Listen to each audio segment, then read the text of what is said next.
குழந்தைங்கள்லேருந்து பெரியவங்க வரைக்கும் எல்லாருக்குமே பூரி உருளைக்கிழங்குனா ரொம்ப பிடிக்கும். அதில் ஒவ்வொருத்தருக்கும் ஒவ்வொரு ஸ்டைல் இருக்கும். என்னோட ஸ்டைலில் பூரி உருளைக்கிழங்கு மசாலா எப்படி செய்கிறதுன்னு பார்க்கலாமா?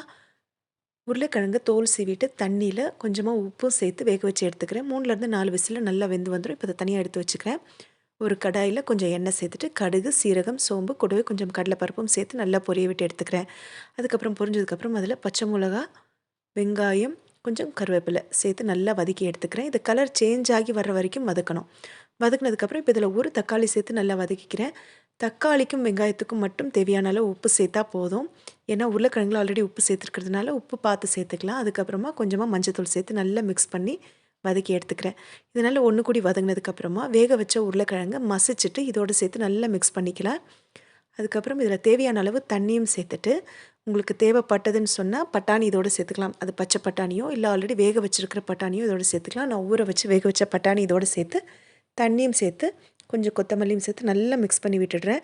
இது ஒன்று கூடி கொதிச்சுட்டே இருக்கும்போது இறக்கிறதுக்கு கொஞ்சம் நேரம் முன்னாடி 1 டீஸ்பூன் அளவுக்கு கரம் மசாலா இதோடு சேர்த்துட்டு நல்லா மிக்ஸ் பண்ணி விட்டுட்டு ஒரு கொதி வந்ததும் ஆஃப் பண்ணி மூடி வச்சிட்டோன்னா அவ்வளோதான். செம்ம சூப்பராக டேஸ்டியான பூரி உருளைக்கிழங்கு மசாலா ரெடி. கண்டிப்பாக ட்ரை பண்ணி பாருங்கள்.